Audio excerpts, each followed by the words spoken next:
Ok. Meio diferente aqui, escuro. Enfim, tomara que eu não me perca aqui. Onde é que tá o chat aqui? Ok. Muito bem.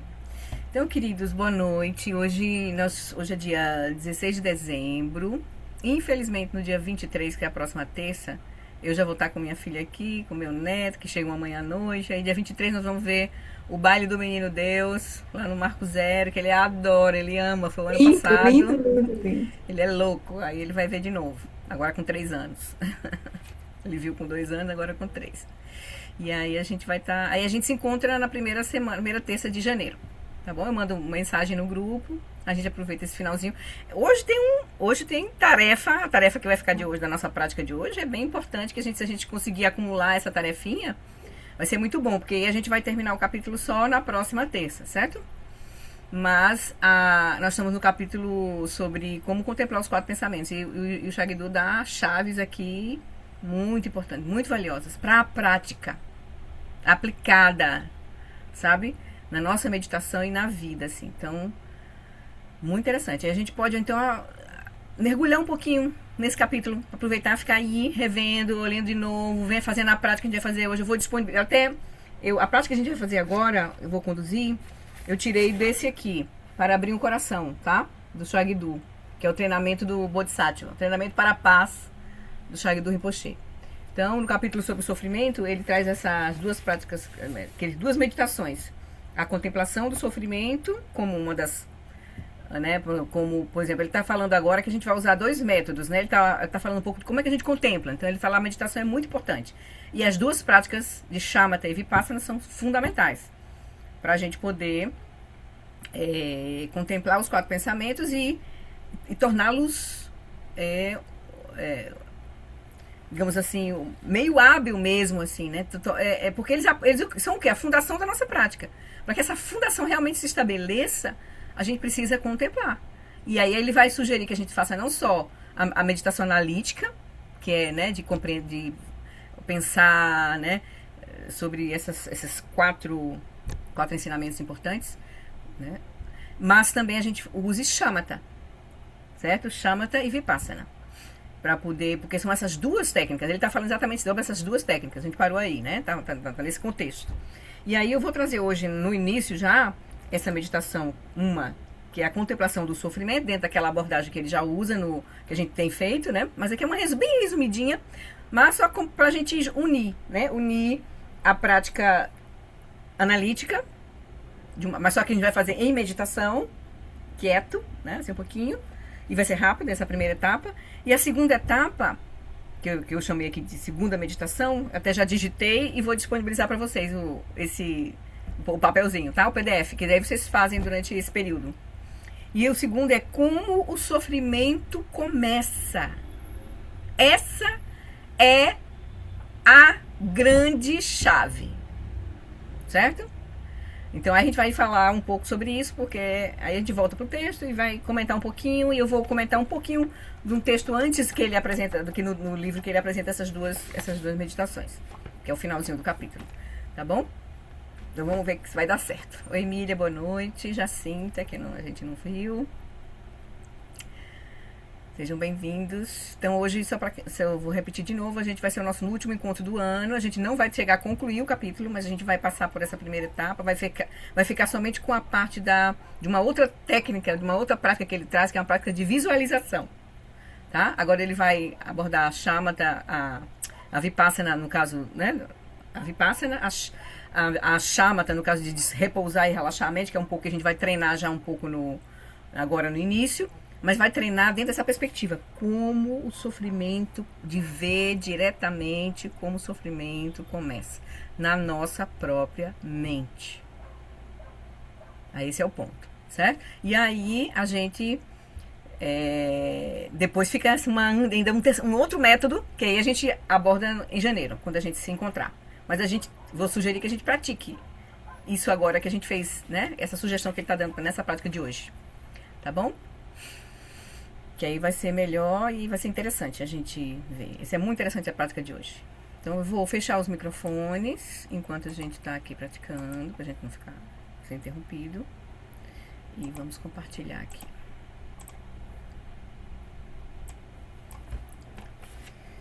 Então, queridos, queridas, vamos encontrar uma posição confortável. Como diz o Eric, né? A gente encontra uma posição natural, sem esforço. Deixa nosso corpo relaxar, nossa respiração seguir o seu ritmo natural.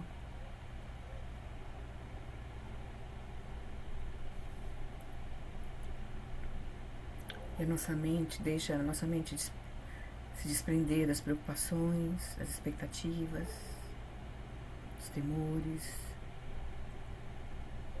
da agenda. Deixa a nossa mente completamente presente ao nosso encontro. Diante da imagem de Guru Rinpoche, a gente então se conecta, né, com as 3 joias, o Buda, o Dharma e a Sangha. Esse momento precioso que torna a nossa vida humana preciosa. E a gente se conectar com um caminho genuíno de transformação.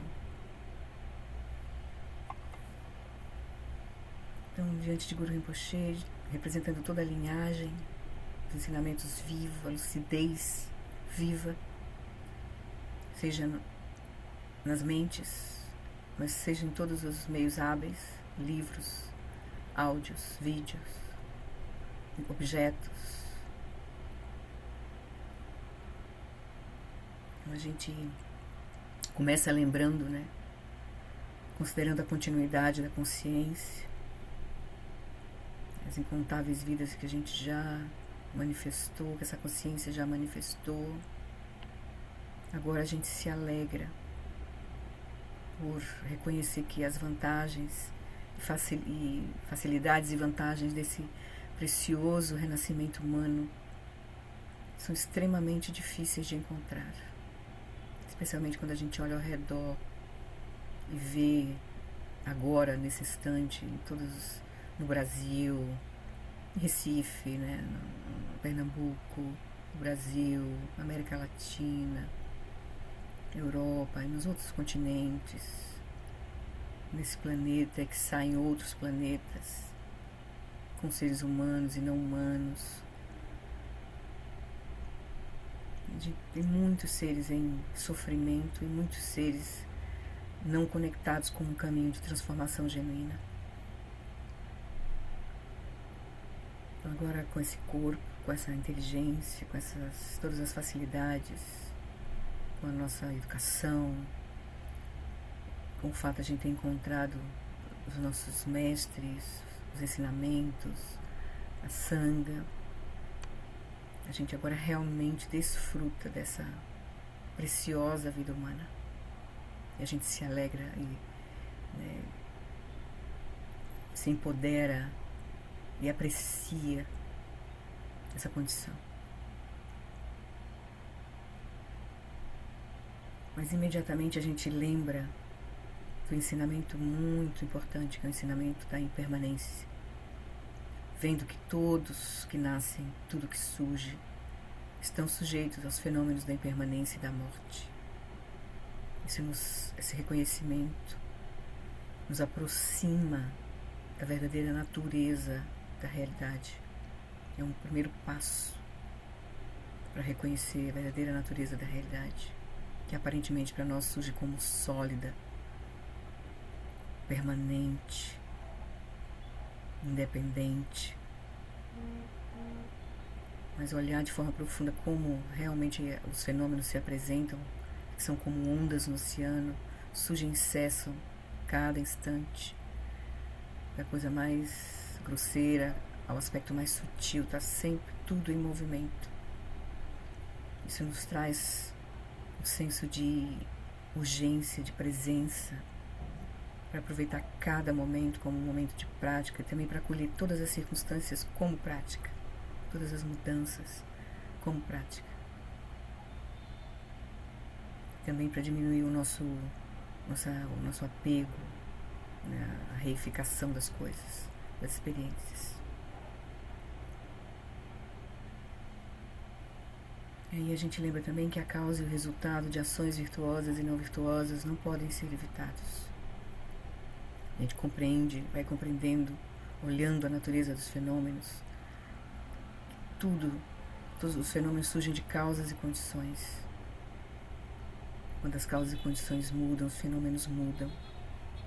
E essas causas e condições, elas são interconectadas infinitamente, que a gente não consegue nem mapear com a nossa mente limitada.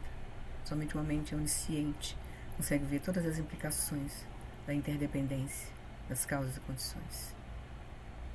Mas o universo, o ambiente, o nosso comportamento e a nossa mente estão interligados. E vendo isso, no nível da nossa experiência mais grosseira, a gente vê que ações virtuosas nos trazem felicidade e ações não virtuosas nos trazem sofrimento. Então a gente cuida das nossas ações em corpo, em fala e em mente. Para a gente não obstaculizar o nosso caminho.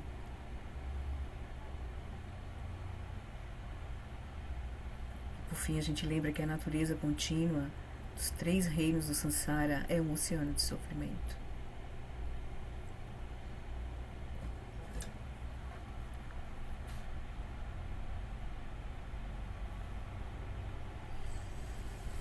A gente vê que o sofrimento ele é causado, construído pela nossa própria mente. A nossa mente operando com não reconhecimento, com ignorância de sua verdadeira natureza, gera uma distorção, uma delusão, uma apreensão equivocada. Essa apreensão equivocada, a base dela é a dualidade, gera essa dualidade que fortalece o autocentramento, com eles aflições mentais surgem na nossa mente, com elas as ações não virtuosas que resultam em sofrimento. Essa é a condição mais sutil do sofrimento todo pervasivo que vem da ignorância e da delusão, operando na nossa mente. Compreendendo isso, a gente compreende o caminho de saída. A gente vê que é possível um caminho de liberação completo, quando a gente libera a nossa mente de toda essa confusão.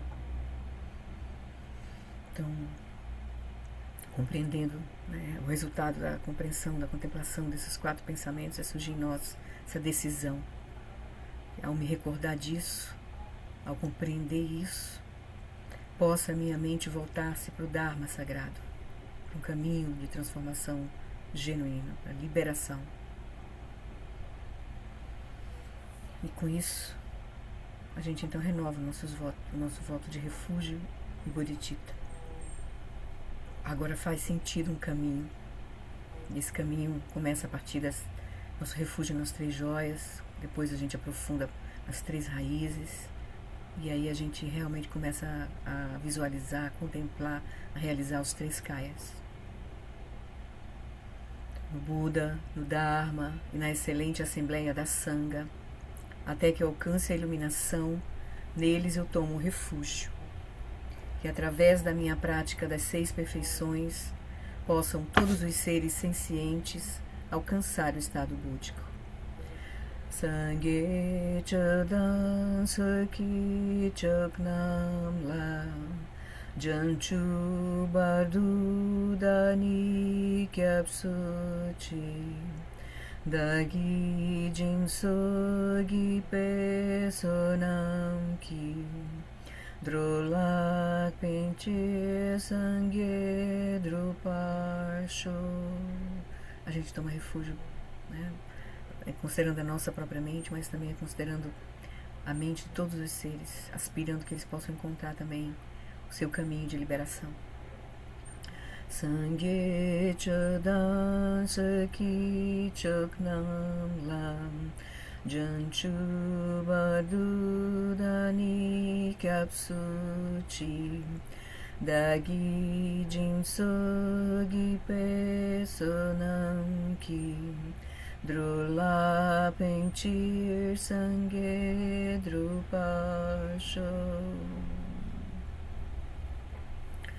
Então, com o nosso voto de refúgio Bodhicitta reafirmados, é natural surgir em nós a aspiração de que todos os seres, humanos e não humanos, tenham a felicidade e suas causas, que é a liberação completa, a lucidez completa. Que eles, todos os seres, sejam livres do sofrimento e de suas causas, que é toda essa confusão, essa ignorância, essa delusão. Que eles nunca sejam separados da bem-aventurança sublime, que é livre do sofrimento, essa alegria genuína que surge, esse entusiasmo, e que eles permaneçam em grande equanimidade, livres do apego aos que são próximos e da aversão aos que são distantes. Que essa paz genuína que surge dessa mente liberada, iluminada. Então, com essas aspirações, com esses votos refeitos, a gente então pede as bênçãos de Guru Rinpoche, de toda a linhagem, para que toda a nossa confusão, nossa e de todos os seres, em especial aqueles próximos de nós, que a gente conhece, que a gente contacta, todos eles possam, todos nós possamos ter nossos obstáculos externos, internos e secretos removidos, para que a gente possa realmente reconhecer a verdadeira natureza da nossa mente, com isso manifestar todas as qualidades dessa mente iluminada para benefício nosso de todos os seres.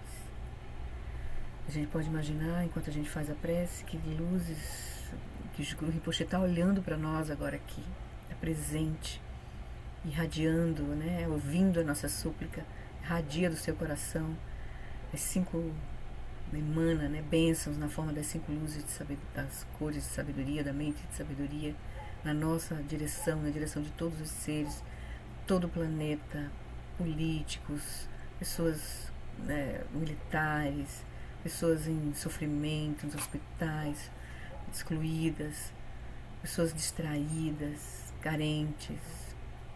Então a gente vê todos os seres recebendo essas bênçãos. Na fronteira noroeste de Odiana, no coração de um lótus, está sentado aquele renomado como Padmasambhava, que alcançou o espantoso, supremo Siddhi, está cercado por uma hoste de muitas dakinis. Seguindo suas pegadas, dedico-me à prática. Por favor, aproxime-se e conceda suas bênçãos. Guru Pema Siddhi Hum.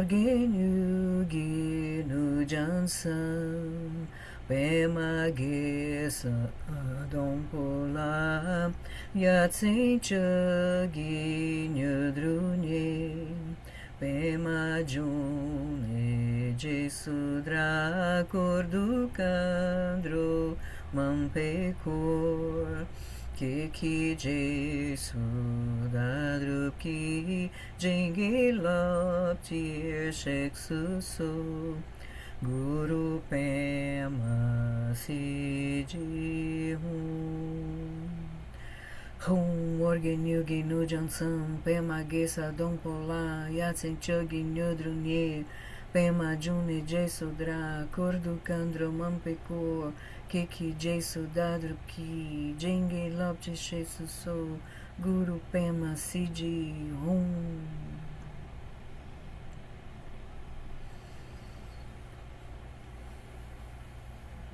Atendendo a nossa súplica alegremente, Guru Rinpoche nos banhou com as luzes, com as bênçãos, na forma das luzes de sabedoria. A gente pode sentir nosso corpo, a nossa fala, a nossa mente purificados, abençoados. Alegremente, Guru Rinpoche se dissolve em luz, uma esfera radiante, luminosa. Vem para o topo da nossa cabeça. E a gente pode imaginar que ele foi para o topo da cabeça de todos os seres.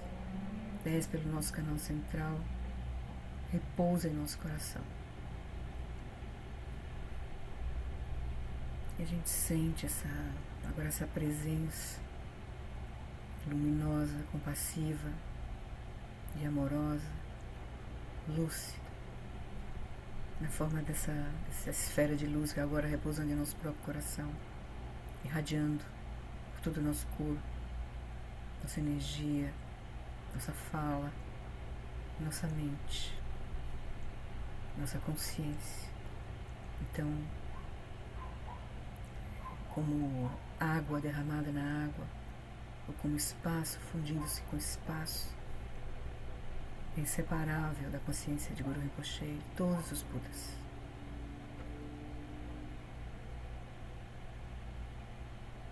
A gente se deixa reconhecer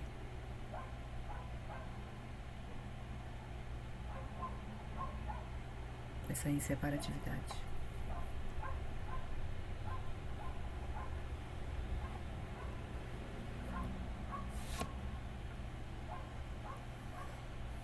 Então, desse lugar, essa mente aberta, presente, plena de qualidades, que é inseparável da mente de Guru Rinpoche, com a nossa mente assim, experienciando essa condição, essa abertura.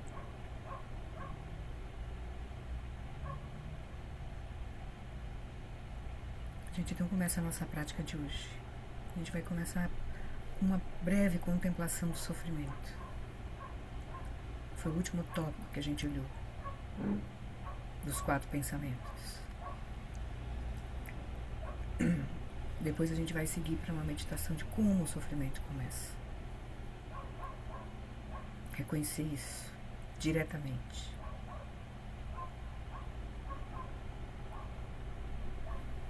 Para a contemplação do sofrimento,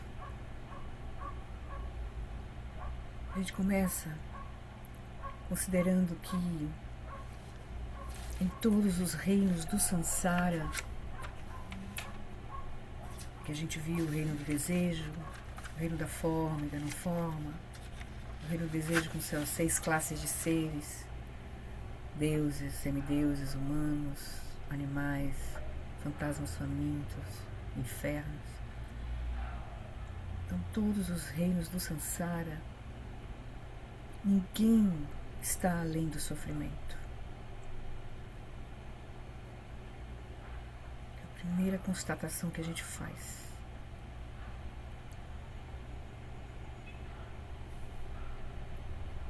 Toda a felicidade nesses reinos surgido, né, da mente operando no Sansara, toda a felicidade é fugaz.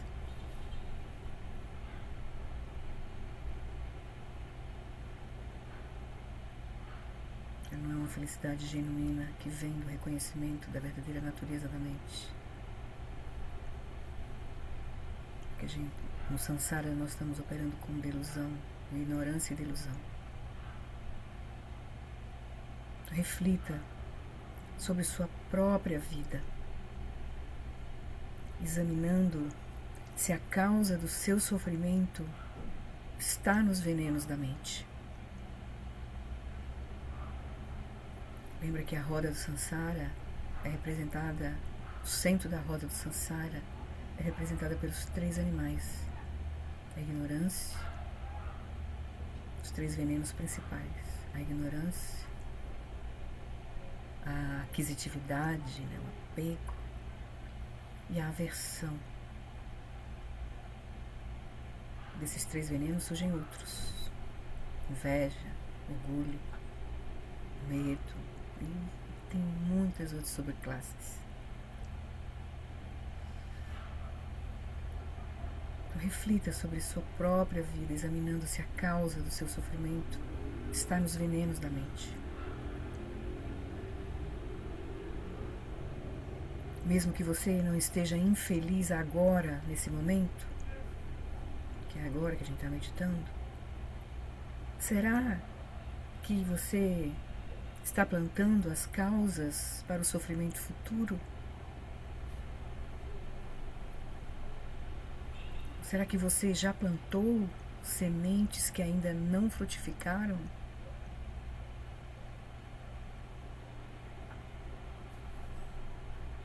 Será que estes ensinamentos agora que a gente viu parecem relevantes e verdadeiros para você?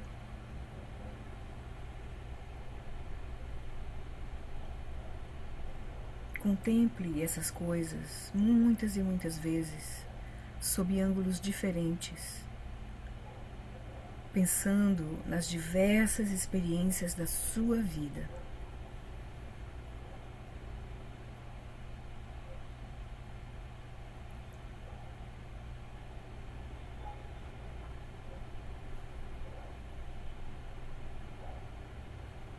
Olhar a causa do sofrimento como sendo os venenos da mente.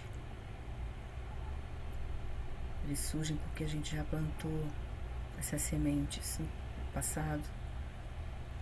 E talvez a gente continue plantando essas sementes que vão germinar no futuro.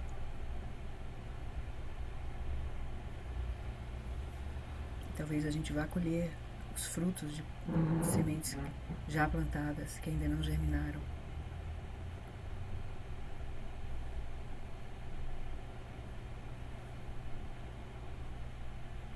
Veja os altos e baixos da sua vida.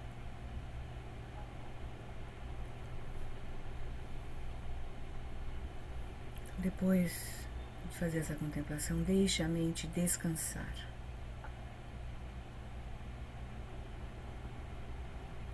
Solta todo esse pensar, esse contemplar.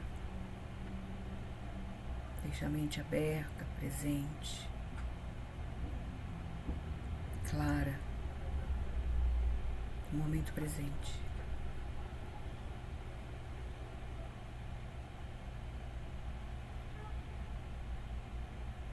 Consciente da quietude, da abertura da mente, consciente dos movimentos da mente, mas permanecendo relaxado.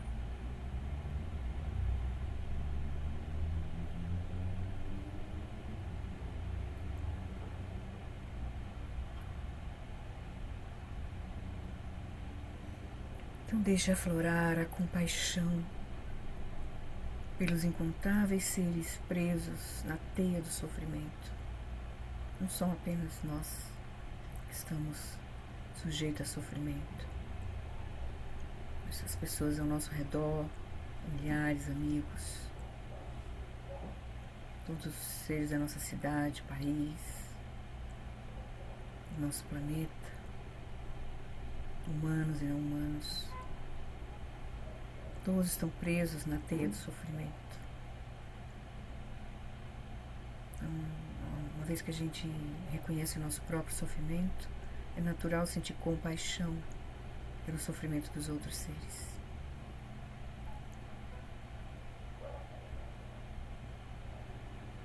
A gente pode rapidamente passar pelas experiências dos 6 reinos que acontecem no nosso reino humano. Inferno, raiva, medo, inveja, carência, obtusidade, inveja, competição, orgulho.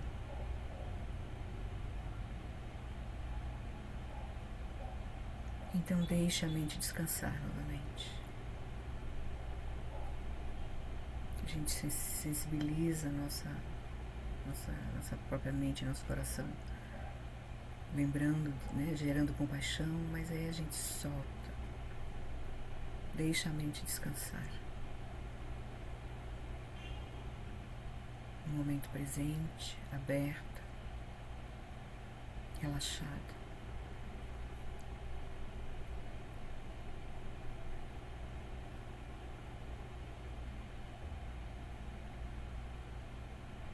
Uma vez que a gente reconhece o nosso próprio sofrimento, gera compaixão, reconhecendo o sofrimento dos outros. Então, o próximo passo é gerar um compromisso. Estabeleça um compromisso de fazer o que puder para ajudar a si mesmo e aos outros, liberando a sua própria mente e ajudando a liberar a mente dos outros de toda essa confusão. A gente renova esse compromisso. E aí deixa a mente relaxar. descansar no momento presente, aberta, relaxada.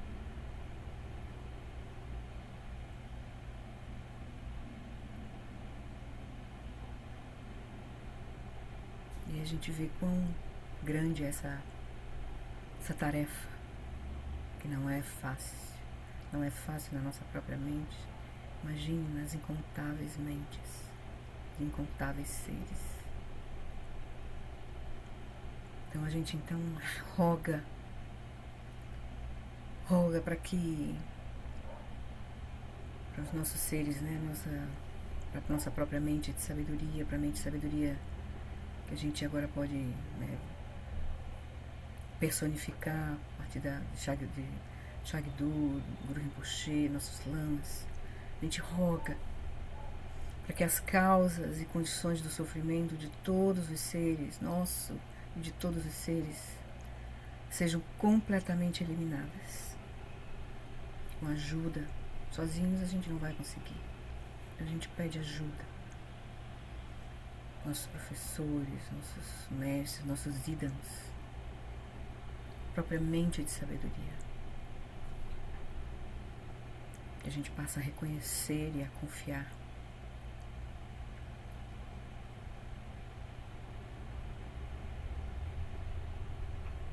A gente roga, pede, aspira, para que as causas e condições do sofrimento nosso e de todos os seres sejam completamente eliminadas.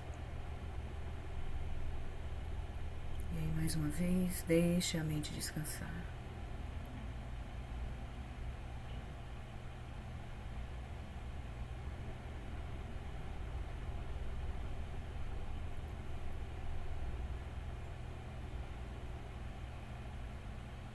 E aí a gente passa para a segunda etapa, segunda prática,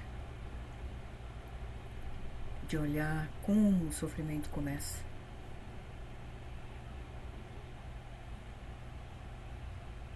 A gente parte para a gente ter realmente essa compreensão de como o sofrimento começa. A gente parte desse lugar de quietude e relaxamento da mente.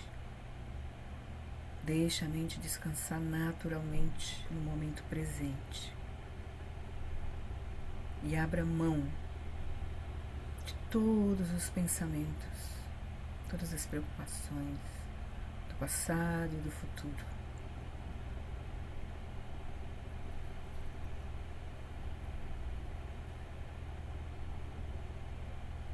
O primeiro passo é se soltar, essa disposição para relaxar no momento presente.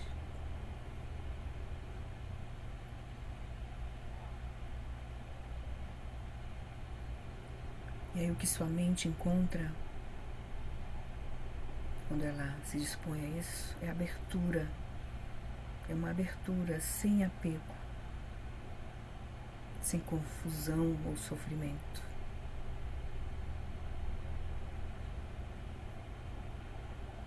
A mente, assim, relaxada e aberta, ela está desperta e clara.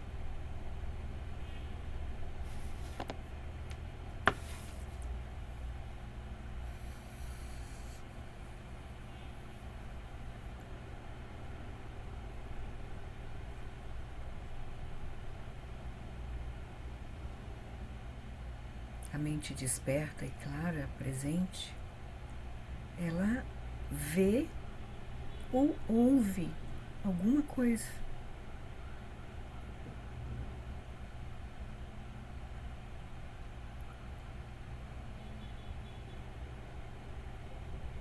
E aí, nesse momento, a sua consciência se lança naquilo que vê ou que ouve, como uma flecha.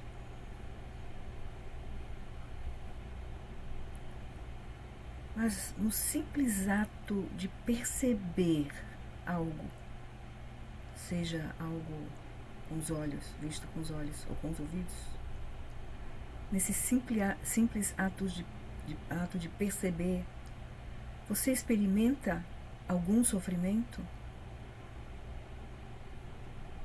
Olhe, observe.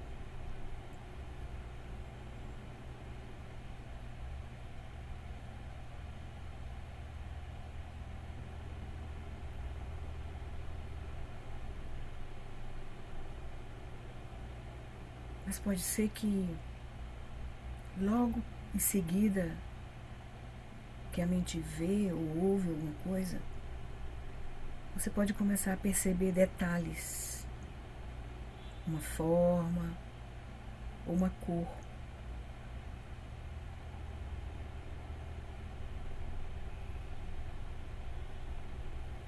Você experimenta algum sofrimento com isso?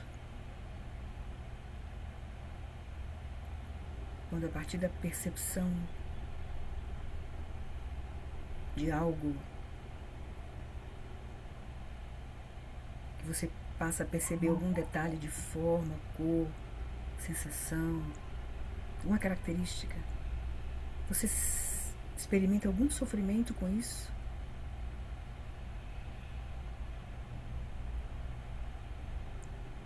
Sua mente pode permanecer relaxada enquanto percebe esses detalhes?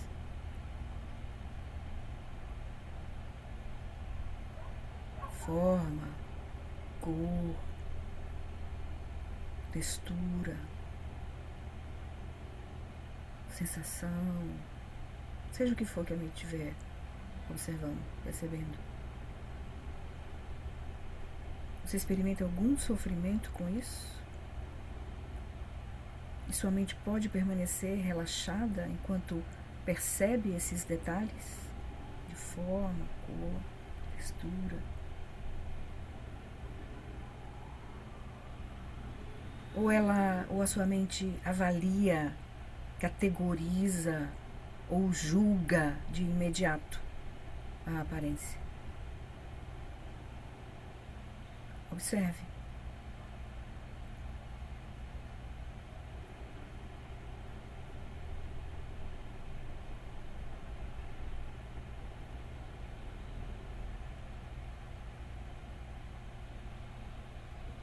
Observe o que acontece quando você julga o objeto que você percebe. Um som, um objeto físico, uma sensação. Observe o que acontece quando sua mente julga o objeto que você percebe. Você gosta ou não daquilo que é percebido?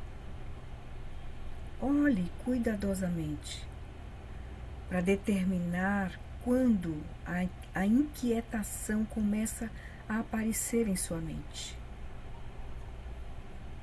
Porque gostar do objeto, por exemplo, o leva a ter apego?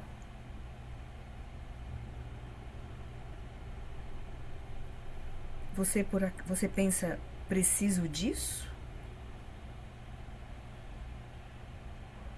Esse objeto que a mente percebeu, julgou como gosta ou não gosta. Você pensa, preciso disso? E se você não conseguir obtê-lo, você vai sofrer?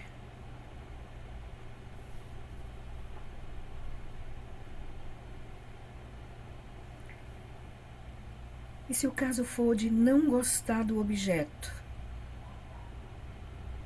isso irá fazer você querer se livrar dele? Por exemplo, um latido irritante, um formigamento na perna, no joelho.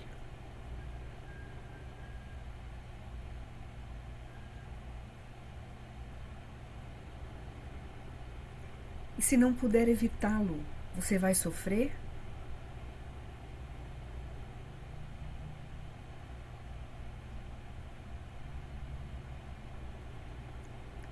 E será que a partir daí, desse julgamento, de gosto e não gosto, será que a partir daí você vai ter vontade de agir a partir desses sentimentos? Gosto e não gosto, apego, aversão. Será que você vai ter vontade de agir? Fazer alguma coisa? Dizer alguma coisa?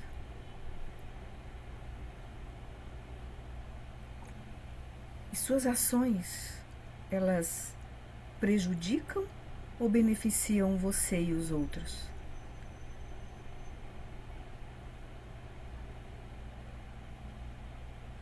Olhe.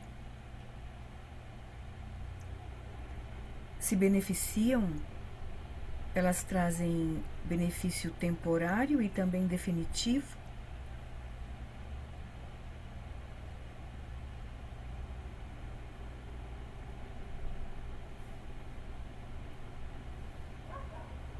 Observe em sua mente a sequência de eventos que levam de um estado de paz e descanso da mente, que foi o estado que a gente começou a prática, a um estado em que há uma percepção de algo, um julgamento e um surgimento dos venenos emocionais.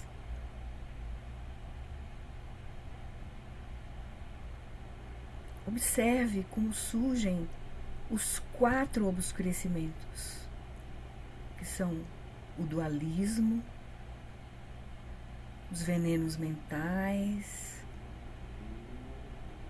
karma, ação condicionada e padrões habituais, karma residual que fica, as propensões. Observe essa sequência de eventos que leva de um estado de paz e descanso, de abertura lúcida, a percepção de algo, julgamento, surgimento dos venenos emocionais. Estão em sequência aos 4 obscurecimentos: dualidade, os venenos mentais, karma e padrões habituais. Ficam residentes. Observe o processo através do qual o relaxamento se rompe. Não devido às circunstâncias externas, mas pelas reações da sua mente a elas.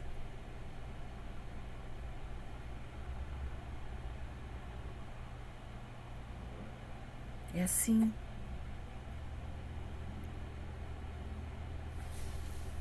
que o sofrimento começa.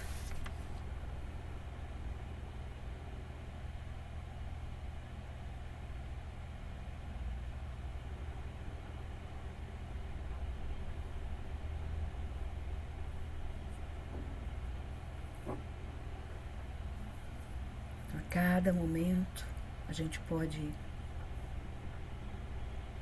liberar a nossa mente do sofrimento.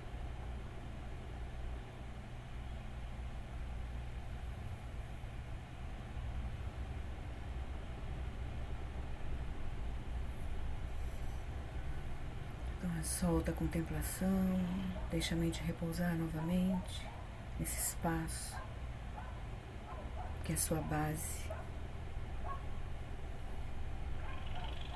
onde todas as manifestações são experienciadas, as ditas externas e internas. Tudo acontece nesse espaço da consciência.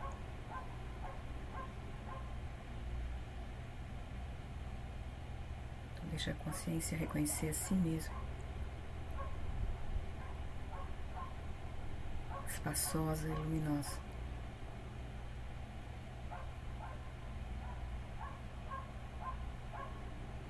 Vazia e cognoscente. Vazia, luminosa e cognoscente.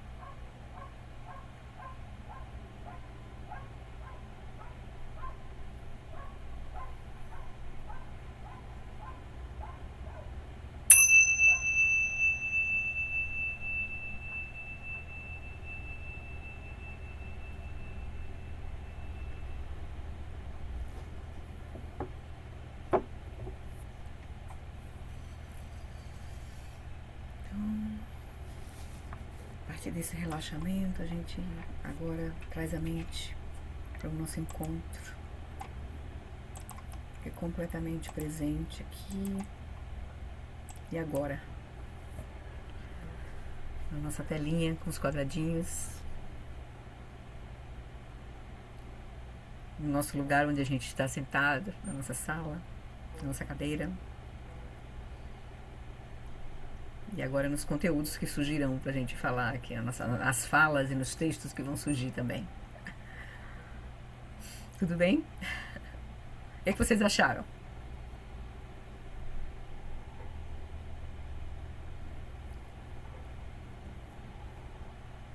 Tá aberto, Paulo? Veja aí. Tá aberto, Ah, sim. tá aberto. Ah, sim. Porque eu vi que você se moveu assim, não falou, mas eita. Mas é que eu não abri aqui. Fiquei pensando se eu tinha algo Sim. que fosse relevante mesmo para falar. Tá. Veja, essa prática é, é o ponto, né? É a prática mais. É a união de chama e vipassana. Da quietude, a gente olha. Mas para a gente poder. A gente vai precisar poder ouvir essa instrução primeiro, certo? Que pode ser que o que eu tenha falado aqui e as palavras se perderam na nossa mente, com os conteúdos internos da nossa mente, a gente nem conseguiu ouvir a instrução. Primeira coisa, certo? Então a gente vai poder ter que ouvir a instrução. E às vezes demora um tempo pra gente gerar a energia pra gente se abrir, aquilo ali, aquele conteúdo se abrir pra nós, assim, né? Como Um dos, as- relevante. um dos aspectos que durante a tua condução brotou imediatamente para mim foi quantas vezes eu vi o sofrimento e continuava cometendo o mesmo erro repetidas e repetidas vezes. Quer dizer, é uma falta de inteligência, né? De parar e dizer, tem que ter outro caminho. Não. Comete o erro, vai lá, sofre, A comete o gente, erro. como Lama Santa diz, a gente está sujeito a uma responsividade, né? Agora mesmo amanhã, agora, daqui a pouco, a gente pode fazer, a mente está dispersa, a gente vai ver aqui no texto que o Shagdu vai falar, a gente vai estar seguindo o fluxo natural da nossa reatividade. A gente não está presente, vendo como é que a mente percebe, depois vê características, discrimina e começa a julgar a coisa. Isso é muito rápido, isso tudo é assim. Aqui ele está dando câmera lenta, ajudando a gente a ver em câmera lenta. Por isso que os retiros são muito interessantes, os retiros. Porque a gente para o samsara usual, por um tempo, né? Restringe o samsara. Claro que a gente vai viver nos contextos do retiro, tem um sansarinha, né? Mas tá bem mais restrito. Aí a gente tem condição de desacelerar para ver esses nossos gatilhos, ver mais claramente. Aí isso vai aparecer na hora que a gente está sentado em meditação, vai aparecer na hora que a gente está fazendo puja, vai aparecer na hora que a gente está lendo, contemplando algum texto que a gente levou para o retiro para contemplar, vai aparecer na hora que a gente está sonhando, começa a aparecer e a gente começa a olhar, poder olhar esse processo de como é que a mente, né? Ele diz, como é que a mente perde o relaxamento, né? Que ele fala aqui. Observe a sequência de eventos que levam de um estado de paz e descanso, que deveria ser a nossa base, para um estado para uma percepção que gera né, características, que vê características, né? Aí gera, os conceitos começam a vir, aí gera o julgamento, que aí vem mexe com a energia, que é o gosto ou não gosto, aí gera a volição, entra em ação e a gente faz as escolhas, né? As ações, né? E aí a gente sela mais ainda os nossos padrões kármicos, né? E gera mais marcas que vão aflorar, né? Então a gente está toda hora plantando semente para o karma se perpetuar, né? Entende? A prática está aí, a nossa prática está aí. Olhar isso. Essa é a nossa prática. Entendeu? Quando ele disse, o caminho é a gente olhar para a nossa própria mente, a nossa própria confusão. É olhar isso. Né? Oi, Cris. Então, o que eu percebi hoje, né, com essa meditação, foi muito claro para mim. E quando você fala do, de enxergar as formas, as cores, enquanto você só percebe isso, Formas e você cores? não, você não, quer dizer, pensei, né? Eu não senti assim que me atraía para alguma coisa. Mas a partir do momento que você fala gosto, não gosto, que você falou do som, né, que eu associei aqui ao barzinho, eu comecei a ver todo o processo que eu fico de sofrimento por conta disso, porque a partir do não gosto, você começa a gerar aversão, aí você quer fazer coisa que pare, aí se não para, você fica mais nervosa, e aí a bola cresce. Exatamente. Então, a Exatamente. partir de um som, né? É, é. Ou, ou O que então, acontece é assim, a sua mente está aqui, a consciência está presente, acontece um som, certo? Isso é um som. Porque se você tiver com a mente focada em uma outra coisa, como agora, talvez você nem perceba o som. Mas se você tiver lá relaxado, aquele som pode ser que comece a ser o som, né? Então a nossa realidade é muito fluida. Nós estamos dando significado a elas. E por que, né? Então a gente é uma construção o tempo todo, né? Então é isso, isso é legal, a gente começa a ver isso. A gente vai começar a compreender como olhar a nossa confusão, primeiro, né? E a gente vai podendo ver isso. Aí o convite é a gente começar a lembrar dessa, para ter assim no nosso cantinho de práticas, essa condução, assim, para de vez em quando a gente fazer, para poder a gente lembrar. É como um roteirinho, aí que ele tá só um roteirinho, mas aí a gente depois não vai precisar de roteiro, só senta, repousa na abertura da consciência, no momento presente, e aí a gente precisa, claro, saber internamente, saber o que a gente vai fazer. Eu vou repousar na abertura e vou olhar de forma muito clara o que acontece na minha mente. E vou simplesmente tentar liberar, ou então, se eu engajar, eu tentar ver esse engajamento e ver as consequências disso. Que me traz para os outros. E aí a gente faz um voto, né? Ele reza, faz um voto de novo. E vê que não precisa, ele não precisa. Pode não seguir por esse caminho. Né? E a gente, pelo menos, começa a abrir o nosso coração, abrir a nossa mente para perspectivas diferentes, para outras ações, para outras reações. A gente vai errando, vai insistindo às vezes ainda, mas a gente vai vendo claramente que não leva a lugar nenhum a gente seguir naquele caminho ali.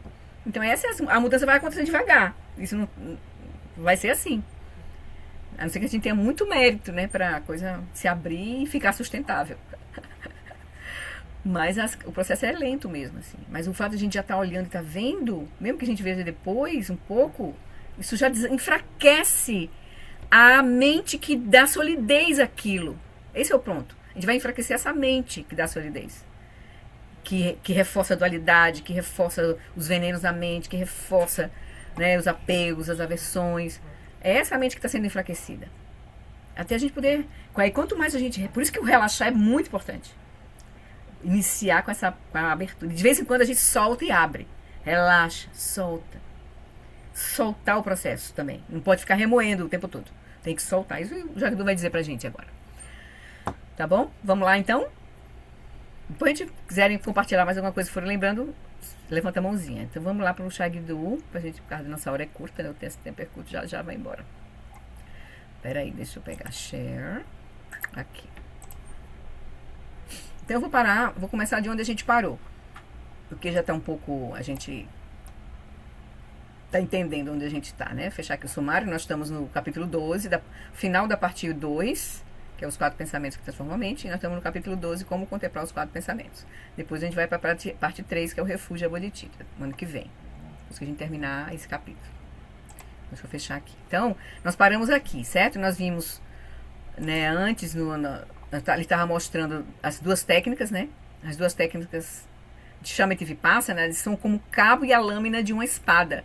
com o qual cortamos até o âmago a tendência de nos prendermos à solidez aparente da experiência sujeito-objeto. Porque não é só o objeto que é vazio, as aparências, elas não têm solidez, a gente dá significado a elas. Mas também o sujeito. O que é esse sujeito? A gente vai olhar. Quem é que está pensando? Quem é que sente? Como na instrução do body training. Quem é? É uma consciência sem dono. Sem dono. Então, a gente tá, agora nós estamos ainda presos nesse senso de eu, né? Na reificação do eu. Mas ele vai dizer, então, com as duas técnicas de Shamatha e Vipassana, elas são como um cabo e a lâmina de uma espada, com a qual cortamos até o âmago a tendência de nos prendermos à solidez aparente da experiência sujeito-objeto. Cortamos os fortes laços do apego, da identificação com o eu e da autoimportância, conquistando assim as emoções aflitivas e a ignorância, que é o cerne do samsara, da mente em samsara, né? Aí quando alternamos esses dois métodos, lenta e sutilmente, não espere que a coisa seja rápida. Não gere, você tenha amorosidade, tenha compaixão dessa sua própria mente confusa. Porque vai ter que ter isso com a gente. Muita compaixão, muita paciência, mas muita perseverança, né? Então, quando alternamos esses dois métodos, lenta e sutilmente, nossa perspectiva começa a mudar. O que inicia como um entendimento intelectual, gradativamente se torna mais pessoal e vivencial. Porque nós vamos ver direto. Quando as práticas assim, é o caminho que aponta diretamente a natureza da mente. É isso, a gente está vendo diretamente, como agora nessa prática. É um convite para a gente olhar e ver diretamente o nosso samsara. Porque não tem como. A experiência, ela é. Cada um de nós vive uma experiência do samsara. Nós compartilhamos karma coletivo. Mas cada um de nós vive uma experiência do samsara. E não tem como ninguém liberar o nosso próprio samsara que não seja a nossa própria mente. Certo? Então ele vai dizer, então aproximamos-nos quando a gente começa a fazer essas duas práticas, Shamatha e Vipassana, lenta e gradualmente, a gente vai liberando apego, a refixação ao eu, os venenos da mente. Então aproximamos-nos lentamente, aproximamos-nos da verdadeira natureza da mente, que é além dos extremos de é e não é, de pensamento e não pensamento. Certo? Foi aqui onde a gente parou. Aí a gente vai recomeçar aqui nesse capítulo, no parágrafo. Ele vai dizer, então, para alcançarmos a iluminação, precisamos tanto de Shamatha quanto de Vipassana. Nenhuma das duas por si só é suficiente. Um pássaro precisa de duas asas para voar, não é? Então, nós precisamos tanto de método quanto de sabedoria. Está ligado a Shamatha e Vipassana. Tanto de contemplação quanto de relaxamento. Então, a gente ativa a mente e solta. Fica na base, na natureza, repousa na própria natureza. A mente é essas duas coisas. É o espaço e a manifestação. Mas o problema é que a gente fica na manifestação e não se conecta com o espaço. Aí a gente pode querer só ficar com o espaço, mas não pode. Se ficar só com o espaço, você também não vai entender o processo. Então, ele vai dizer exatamente isso aqui, né? Ele vai dizer, então... Um pássaro precisa das duas asas para voar. Nós precisamos tanto de método quanto de sabedoria, tanto de contemplação quanto de relaxamento. Vou até botar aqui amarelinho, quanto de relaxamento. Contemplação e relaxamento. Se ficarmos tentados a crer que podemos alcançar a iluminação ou mesmo a felicidade simplesmente com o pensar, por mais metódico ou inteligente que seja, então precisaremos apenas lembrar de que, desde o tempo sem princípio, estamos a pensar com tamanha intensidade que nossas ideias poderiam encher volumes e volumes de livros. E agora, então, bytes e bytes e bytes e bytes. Né? Entretanto, essas ideias, não nos deixaram mais felizes e certamente não nos conduziram à iluminação.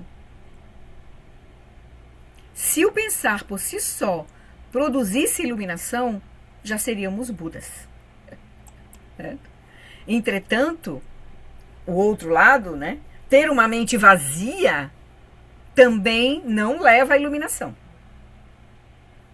Os ursos e as marmotas hibernam por meses a fio. E nem por isso esse estado de mente vazia os levou à iluminação. O apego à estabilidade mental, a calma, a gente pode começar a gerar esse apego. Ai, como é bom a nossa mente ampla, calma. A gente começa a gerar uma aversão aos pensamentos. Então, o apego à calma pode levar a uma existência prazerosa por eras e eras em um reino da ausência de forma. Ainda é samsara, lembra? Reino do desejo, da forma e da não forma, mas ainda é samsara, não é a lucidez.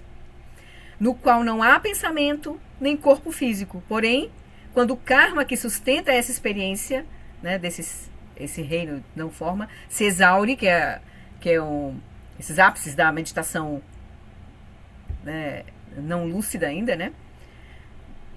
Então, aí quando o karma que sustenta essa existência, né, sem corpo, sem forma, sem pensamento, se exaure, a mente cai em um reino inferior, experimentando o sofrimento mais uma vez. Então, ele está dizendo aqui da importância dos dois métodos. Shamatha e Vipassana são necessários para a iluminação. Então, permitir que a mente descanse é um processo sem esforço, que revela uma sabedoria inerente, não dual, que de maneira alguma envolve um sujeito tendo consciência de um objeto.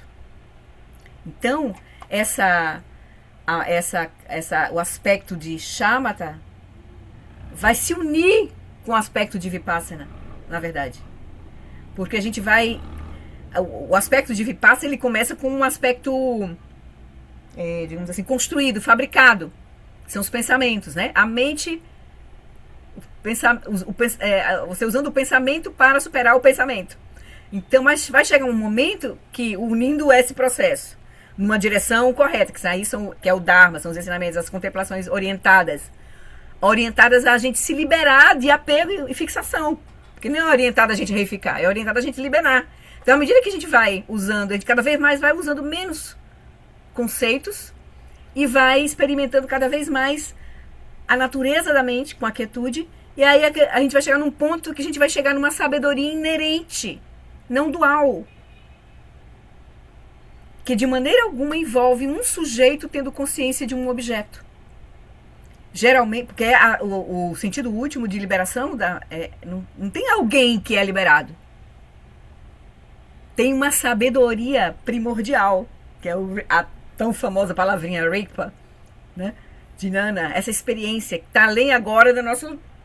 Até da gente imaginar como é que é isso. Né? Assim, porque a gente agora sempre... A gente sente que precisa sustentar um senso de eu, assim. Claro que essa experiência, os Budas vão nos revelar, vão nos mostrar que ela não impede da mente manifestar. Eles vai surgir. Os Budas vão aparecer, os meios hábeis que eles vão gerar vão ser gerados, vão ajudar os seres, mas a questão é que eles estão operando numa mente 2.0, um sistema operacional diferente. É um sistema operacional que está baseado numa sabedoria inerente, não dual. E não numa sabedoria comum agora, dual, onde a gente fixa, né, se sustenta a partir da dualidade, de um eu experimentando algo separado do eu, né? Isso no sentido grosseiro, no sentido sutil. Então, essa união de Shamatha e Vipassana vai nos levar a chegar nessa sabedoria inerente, não dual, que de maneira alguma envolve um sujeito tendo consciência de um objeto. Então, geralmente, quando as pessoas meditam, elas tentam fazer alguma coisa. Mas em vez de tentar, simplesmente deixe a mente relaxar e repousar no espaço livre e espontaneamente aberto, no qual os pensamentos surgem e cessam. Então a gente vai chegar no ponto, lembra quando a gente estudou Aquietando a Mente? A instrução do John Limpa era a gente fazer essa prática onde a gente passava inicialmente, né, tendo as preliminares, tendo visto que do corpo fala em mente, quem é o primordial é a mente, todo um processo para a gente chegar e aí realmente sentar e aí fazer aquelas 4 aplicações da atenção plena, né?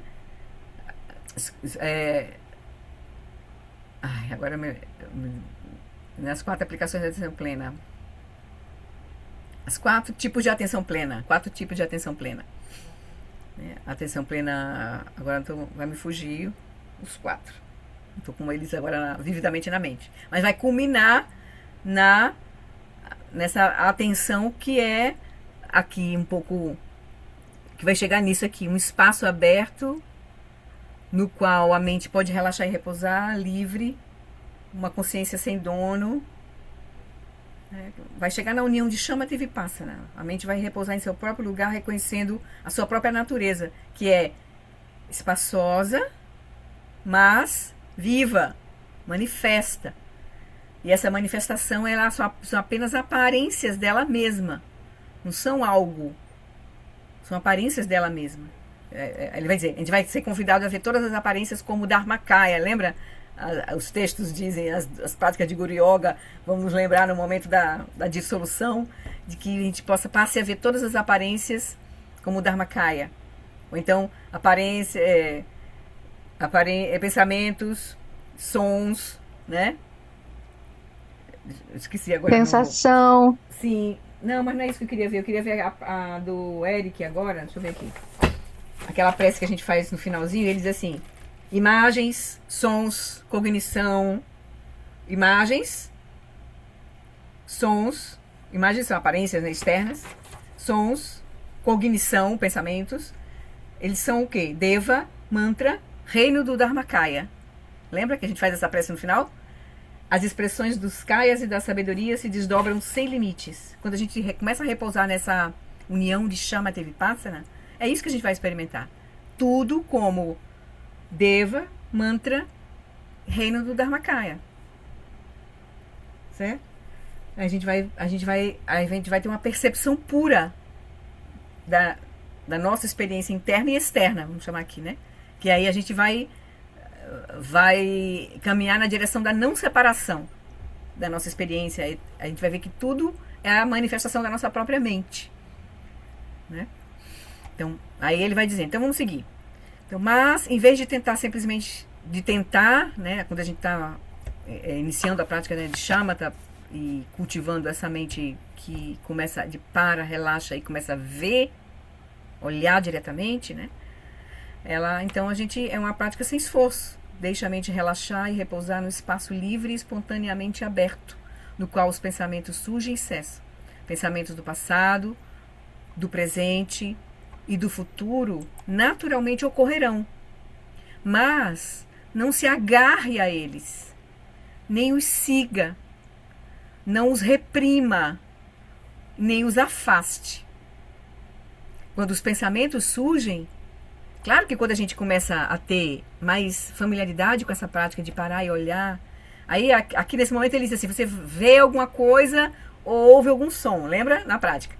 Mas agora a gente vai ver também um próprio pensamento, tomar a mente como caminho, lembra nas práticas do John Limpa? Shamatha com foco na mente, né? Tomando a mente como caminho. Então a gente vai olhar para o próprio movimento da mente, ver na mente as aparências, né? As aparências que surgem na nossa própria mente. Deixa eu tirar aqui, que surgiu aqui um negócio na minha frente aqui. Sim. Eita. Vocês estão vendo o que agora? Sorry. Devia ter tirado daqui, né? Pronto. Compartilhei. Porque aqui eu sem querer, meu mouse foi num lugar aqui e abri uma outra tela. Sim. Então quando a gente vai aos poucos acostumar a olhar para a nossa própria mente. Aí a gente vai poder ver os pensamentos como aparências. Que agora a gente vê um som, né? Tá sentado em meditação, um cachorro latiu, ou uma ambulância passou, ou uma sensação do corpo surgiu, um formigamento. São aparências de olhos, ouvidos, nariz, língua e tato. Mas e os pensamentos como aparências? Porque na hora que a gente começa a prática repousando no espaço, né, da nossa mente. Quieto, claro, presente. É um espaço aberto. Mas daqui a pouco vem os movimentos, lembra? Vem os pensamentos, que aí na prática da contemplação dos 4 pensamentos, ele sugere, à medida que quando começar a mente a se mover, direcione os seus pensamentos para a contemplação dos 4 pensamentos, depois relaxa, direcione para a compaixão, depois relaxa. Porque a gente tá no começo treinando essa nossa mente que é revolta. A gente agora não tem condição de olhar para a nossa própria mente. Lembra que o Dudy Olimpo dizia, se você parar no começo, querer realmente olhar para os seus pensamentos diretamente, você não vai conseguir, você vai ver uma cachoeira, uma cascata. É uma experiência muito desgastante no começo. Porque isso é incontrolável e a gente vai querer controlar e a gente não consegue, e aí a gente vai gerar mais pensamento e imediatamente a gente nem sabe que está gerando mais pensamento, a gente já está gerando mais pensamento. Entendeu? Ele vai até falar agora aqui. Vamos lá seguir um pouquinho na leitura, que aí eu acho que vai ser mais interessante. Vamos seguir lá. Share. Vamos seguir, porque ele vai dizer isso. Não, eu queria ir até um certo ponto hoje. Então vamos lá, para a gente fechar o raciocínio aqui. Então ele diz, ele vai dizer, certamente, quando você deixa, né, vai repousar em shamatha, começa a prática a partir da quietude, né? Aí você lá, deixa a mente relaxar e repousar no espaço livre, espontaneamente aberto, nos quais os pensamentos surgem e cessam. Mas só que pensamentos do passado, presente e futuro, naturalmente, ocorrerão. Mas não se agarre a eles, nem os siga, não os reprima ou os afaste. Quando os pensamentos surgem, quase invariavelmente, eles se originam da ignorância, do apego, ou seja, da dualidade, né? Do apego e da aversão. Os 3 venenos, né? Sua presença recorrente na mente, a presença desses pensamentos recorrente na mente, que surgem da ignorância, do apego e da aversão, forma a base da continuidade do samsara. É esse fluxo de pensamentos, esse rio corrente de pensamentos vindos da ignorância, apego e aversão, que mantém a gente no samsara, nossa mente no samsara. Portanto, em vez de ficar contrariado quando eles aparecerem na sua prática lá, responda a eles com compaixão, compreendendo que é assim que você e todos os demais seres ficam aprisionados ao sofrimento. Se você pensar, eis um pensamento, tenho que me livrar dele, é o roto falando do esfarrapado, pois ambos são pensamentos. Que é exatamente isso que acontece. A gente começa a revolver a mente imediatamente. A gente começa a pensar o pensamento. A gente simplesmente não observa o pensamento surgindo e cessando. A gente começa a pensar o pensamento. A gente entra na história do pensamento, surge como uma bolha que a gente entra e começa a reagir. Certo? Internamente. A gente não tem controle sobre isso. Nenhum. Né? Então ele diz, então na prática, que é o treinamento, para olhar a natureza da mente, a gente vai tentar, por alguns instantes, no começo a gente não faz essa prática assim, a gente começa fazendo as contemplações, né? A gente não consegue, né? Já o Dudy Olimpo já dizia, não começa por aí que você não consegue, termina desequilibrando as energias todas, gerando mais confusão, dor de cabeça, e daqui a pouco, né, vai-se embora, não quer mais saber de meditação. Então, aí ele vai dizer, então pensar, eis um pensamento, tenho que me livrar dele, é o roto falando do esfarrapado, pois ambos são pensamentos. Então a gente vai gerando mais pensamento aí pronto. O objetivo não é nem pensar, ou seja, não pensar o pensamento, e nem deixar de pensar, porque os pensamentos vão surgir. Só que os pensamentos são os pensamentos aleatórios, vindos do nosso karma, né? Nosso karma. Mas o ponto é, se você começa a não pensar o pensamento, você já está fazendo um processo de liberação muito poderoso. Certo? Isso enquanto prática, enquanto a nossa prática. Certo?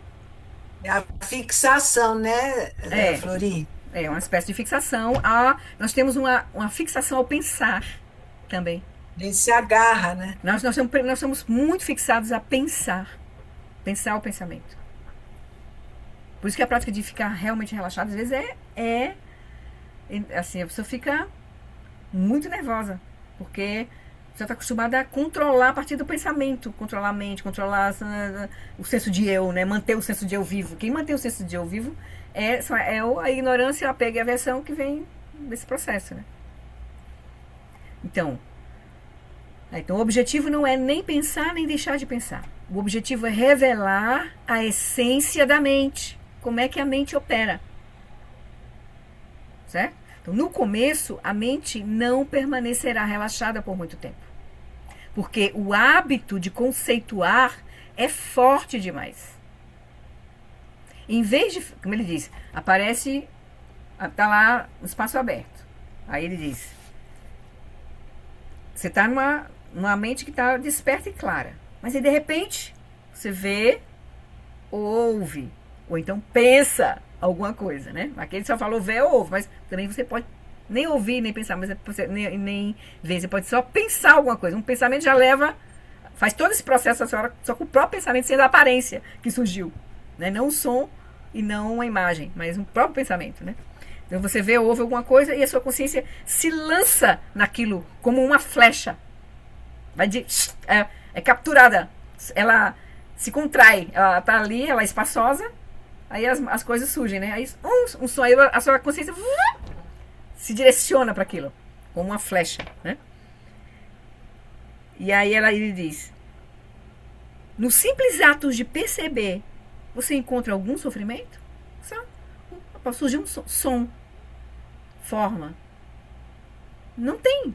Mas aí, ele diz, né? Mas aí você simplesmente começa a ver detalhes, cor, forma. Aí a sua mente começa a relaxar, a categorizar, né? Aí começa a avaliar, julgar, som do carro, de não sei o que, do vizinho, que não sei o que. Aí já começa, né? Ai, que terrível. Aí pronto, aí entra todo o processo. Né? A gente já viu. Então, ele diz, então o objetivo é revelar a essência da mente. No começo, a mente não permanecerá relaxada por muito tempo, porque o hábito de conceituar é forte demais. Em vez de ficar preso a pensamentos comuns, então o que a gente vai fazer?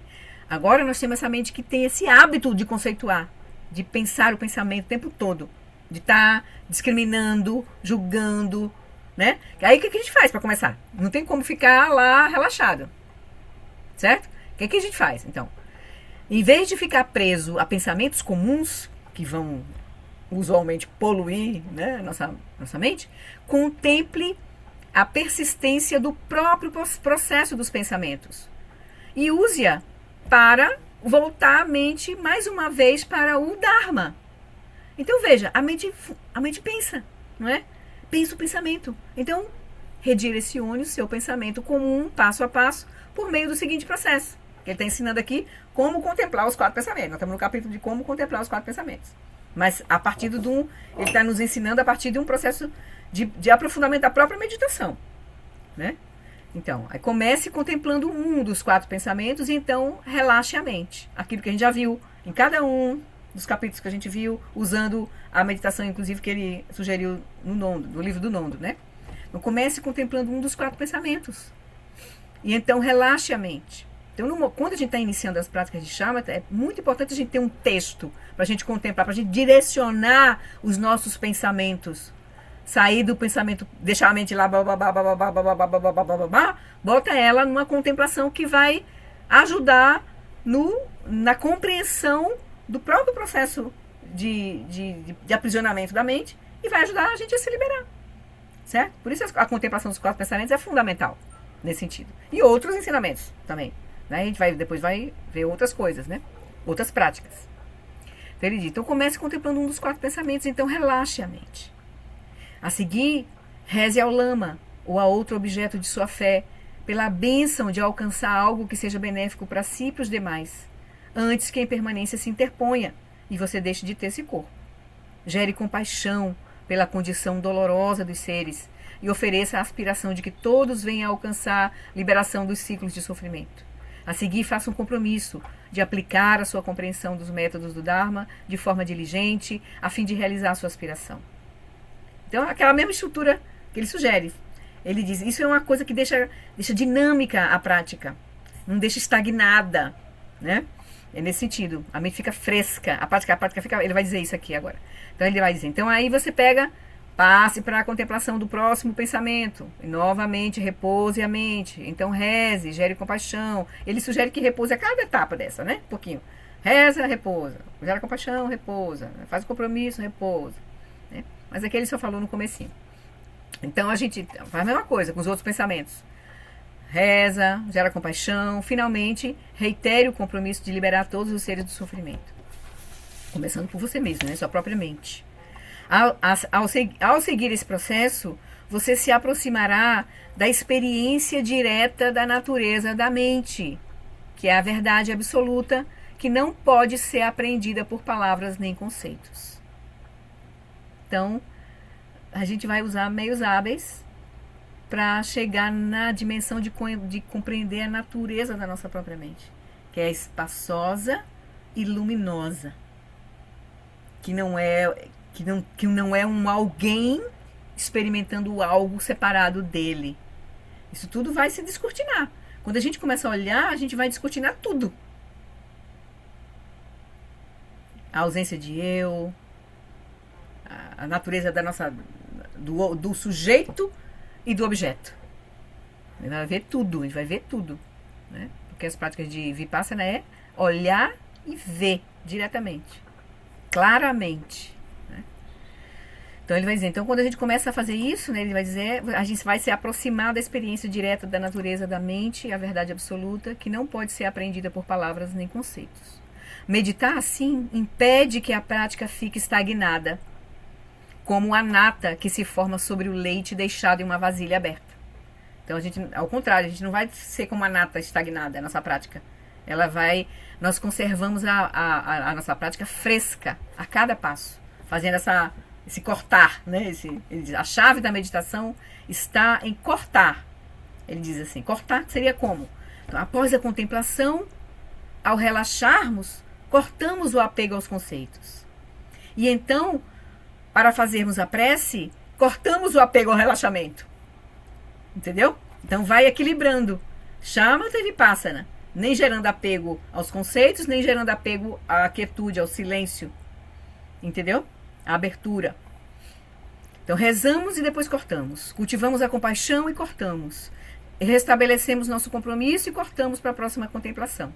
Dessa forma, a mente não cai nos pensamentos comuns do samsara e ficamos alertas e concentrados na essência da experiência. Certo?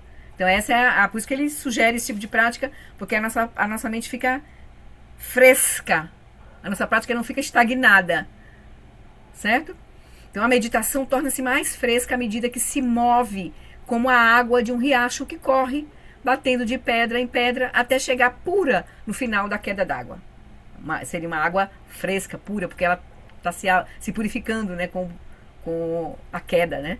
Então a nossa prática também se torna fresca, pura, se a gente não se prende nem aos conceitos, nem se prende ao relaxamento, à quietude. Certo? A Cris está se organizando para ir, né, Cris? Então tá. A percepção da verdadeira natureza da mente e o processo dos pensamentos. Vejam bem aqui, olha essa frase. Tchau, querida. Um beijo. Bom final de ano para você. Bom Natal e feliz ano novo. A gente se vê em janeiro. Então, a percepção, vejam aqui o que ele está dizendo aqui agora nessa frase. A percepção da verdadeira natureza da mente, que é o quê? Espaço luminoso. Lembra? As características da mente é vacuidade e luminosidade. Quer dizer, é espaço vivo, lúcido, cognoscente, que manifesta, sabe, né?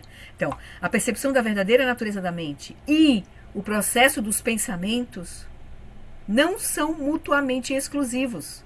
Na verdade, eles são inseparáveis. A mente, ela manifesta. Então, os pensamentos são o próprio Dharmakaya, quando a gente vai ver lá na prece que a gente está dizendo, imagens, sons, pensamentos, Deva, mantra, reino do Dharmakaya. Então a gente vai ver que tudo é manifestação da nossa mente, né? Então, na verdade, eles são inseparáveis. Um bom praticante nunca perde essa percepção enquanto come, dirige para o trabalho ou brinca com as crianças. Então, aqui é um convite para a gente manter essa presença que acolhe, que reconhece o espaço da consciência e a luminosidade dessa consciência. Principalmente a luminosidade da mente, que são os pensamentos, que a gente dá significado.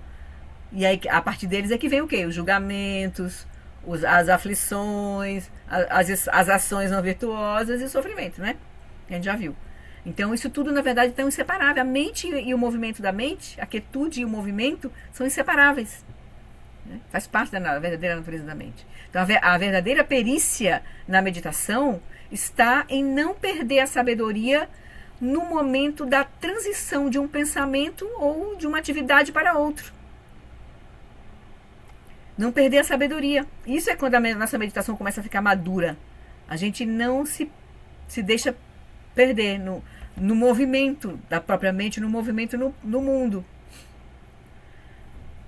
Quando você está inteiramente presente em cada experiência e em cada transição, você permanece próximo de sua essência. É como pegar uma onda. Você se conserva bem no centro do movimento, junto da força da onda, enquanto ela sobe e desce. Se você ficar adiante ou atrás dela, se você se separar da onda, você cairá. Você a perderá. Então você, como um bom né, navegador, né? Você vai subir na onda, ficar na onda, na crista da onda. E aí você não se separa dela. Você vivencia todos os movimentos, mas não se separa. Dessa maneira você pode aprender a pegar a onda do processo dos pensamentos sem perder a sabedoria.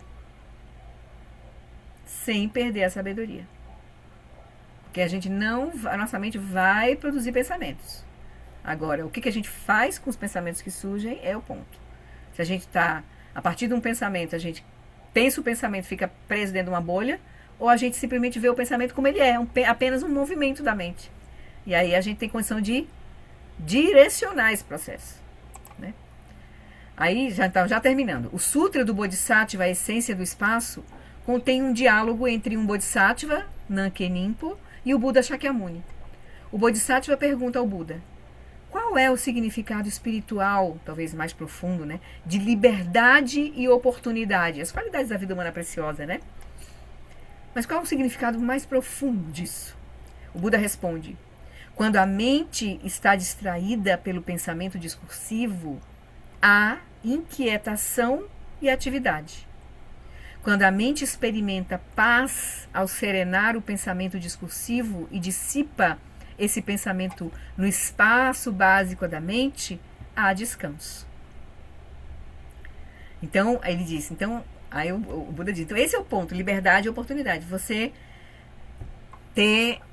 ver o pensamento como pensamento, e não como uma aparência sólida que direciona a tua mente, a tua energia, as tuas escolhas, a tua atuação. Então você tem uma maestria sobre isso, né? E essa maestria vem, na verdade, de reconhecer a natureza do pensamento, a natureza da mente, como ele é. O pensamento é apenas um pensamento, um movimento de energia. Ele não tem uma realidade, uma solidez. E aí você vai... Se diz que eu me lembro de ter visto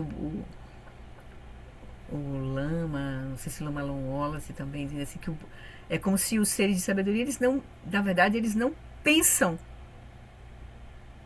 A sabedoria surge. Não é um pensar comum. A mente está tão confiante na sua própria natureza que simplesmente o movimento, a sabedoria surge. Não como um pensamento de alguém, que agora é um pensamento de alguém, é do eu, da minha flor da alva, disso, da mãe, da filha, da não sei o quê, né? De uma identidade, né? Então, um pouco isso. Um Buda, ele, num sentido mais profundo, ele não é ele que pensa. A sabedoria surge, né? Vamos chamar assim, né? Então, ele vai dizer, então, o Buda explicando isso, né? E o Shagdu diz assim: além do sentido externo de liberdade, que é ter a oportunidade para praticar, né? Quando a gente fala a vida humana preciosa, a gente pode praticar, tem isso, tem a sanga, tem isso, né? Tem liberdade, não está preso, né? Não está em zona de guerra, tal. Seria o sentido externo de liberdade da vida humana preciosa.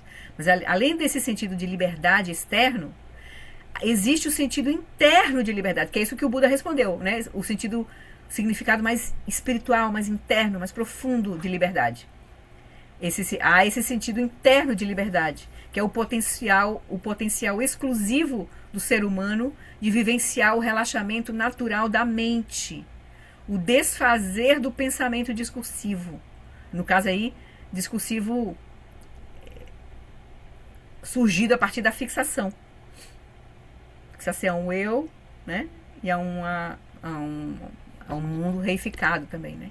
Então, até que venhamos a vivenciar a liberdade nesse sentido interno, nossa prática do Dharma não será muito eficaz, porque estaremos perpetuamente distraídos por pensamentos e conceitos, que é mais ou menos a nossa condição, que é a nossa condição agora.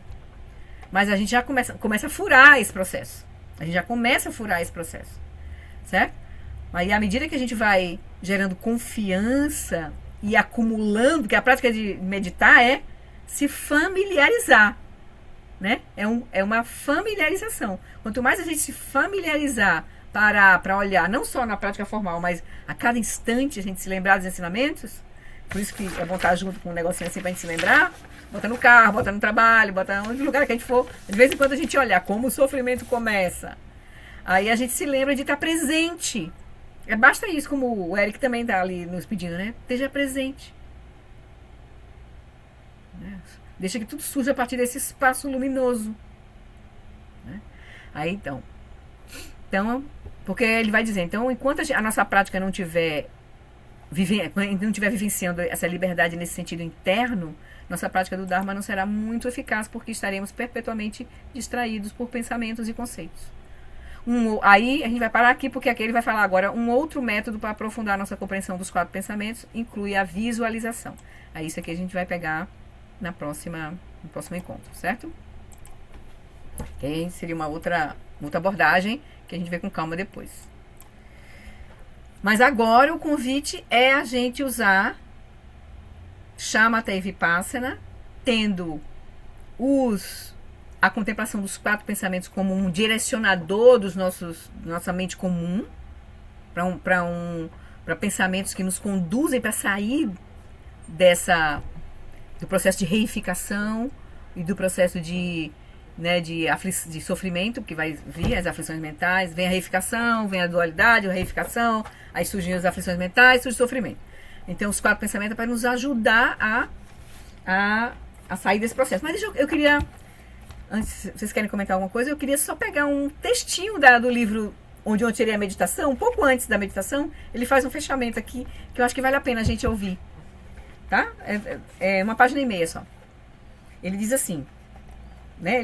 Aqui é um capítulo sobre o sofrimento, porque ele já explicou os outros. Ele diz assim, o sofrimento é um dos 4 tópicos que contemplamos, né? Dos 4 pensamentos, é um dos 4 que contemplamos para fazermos melhor uso desta vida. A contemplação sobre o nascimento humano precioso, a impermanência, o karma e o sofrimento é conhecida como a contemplação sobre os 4 pensamentos que transformam a mente. Eles são como ingredientes especiais em uma receita exclusiva para a transformação. Eles removerão quaisquer obstáculos e trarão uma qualidade inabalável para a nossa prática espiritual. Por isso que eles são muito importantes. E são o começo da prática, a fundação da prática. Né? Fundação, sem a qual a gente não se livra deles, é a base, né? Ninguém joga a fundação fora, né? A gente simplesmente estabelece, né? Se estabelece nela. Dela surge tudo, né?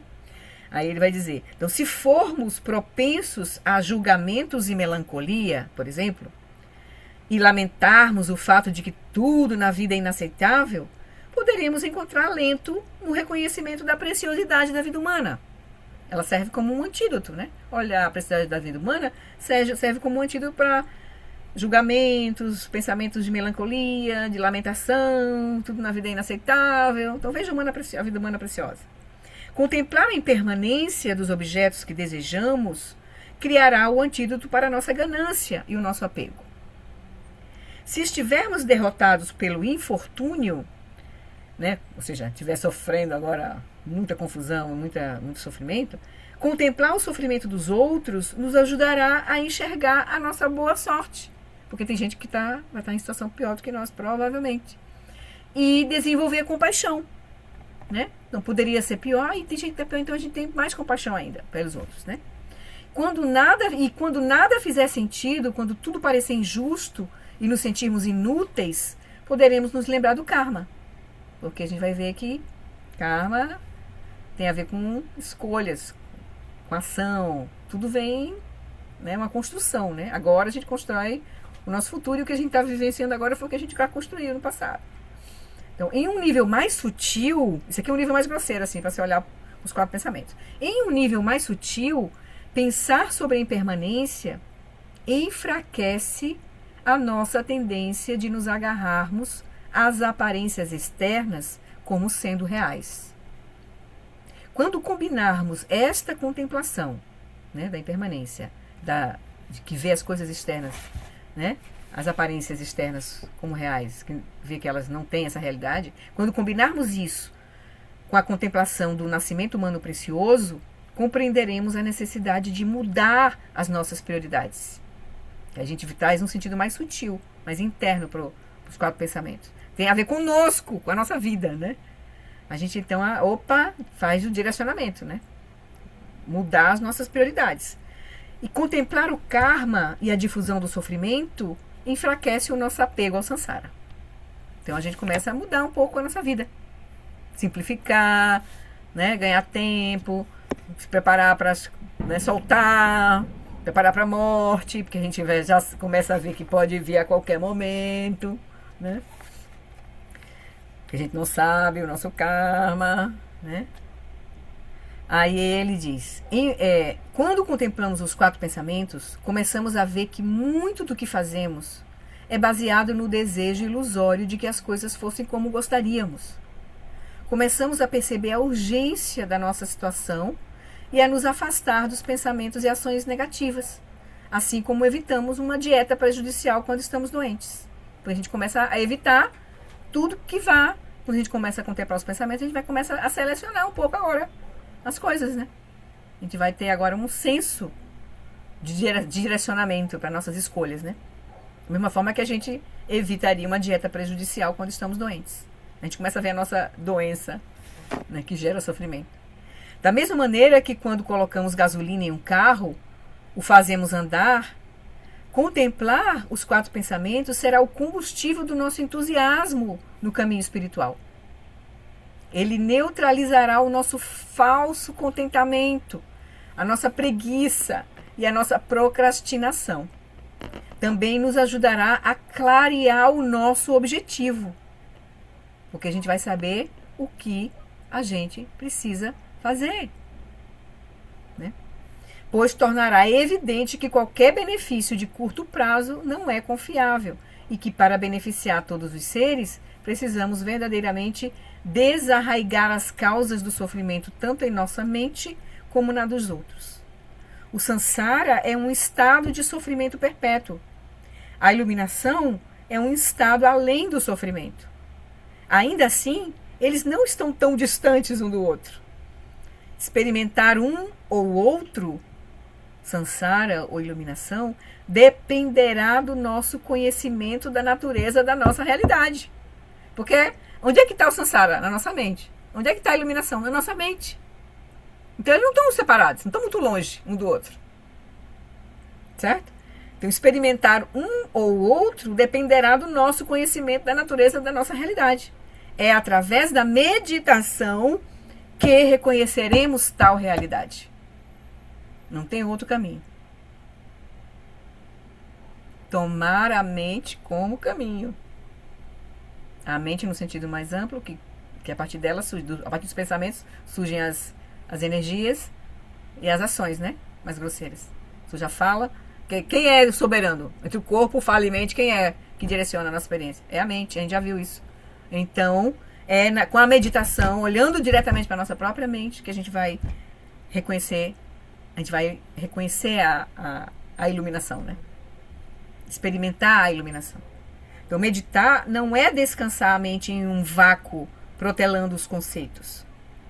Ela pode nos ajudar a desenvolver tanto uma compreensão conceitual mais profunda das verdades espirituais, tais como os quatro pensamentos, quanto também uma sabedoria não dual. Então a meditação é o ponto, né? Meditar é através da meditação que reconheceremos tal realidade. Ele diz, meditar não é descansar a mente em um vácuo, protelando os conceitos.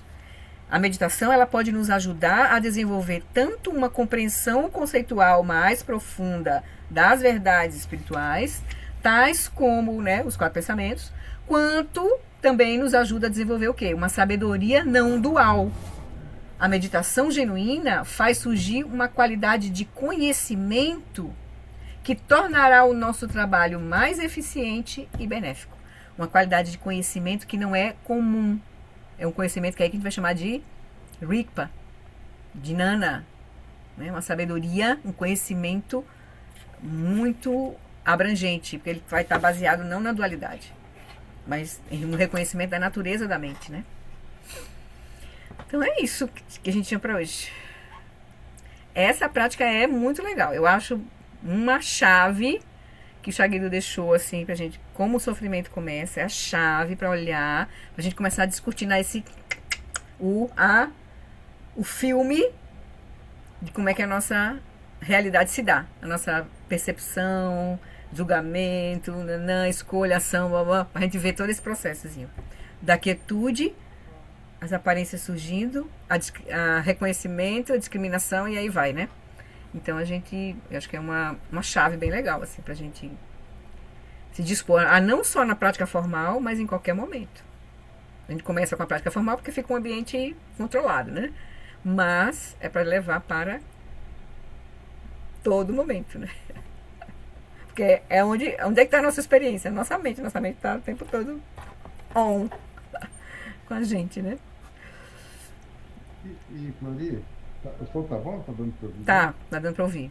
Então, um De pouco. certa forma, o pensamento também é fruto do karma, né? Sim. Porque, pensa só, o primeiro que o pensamento tem linguagem é complicado, né? Imagina você olhar e falar, vou pensar, mas não vou usar nenhuma linguagem.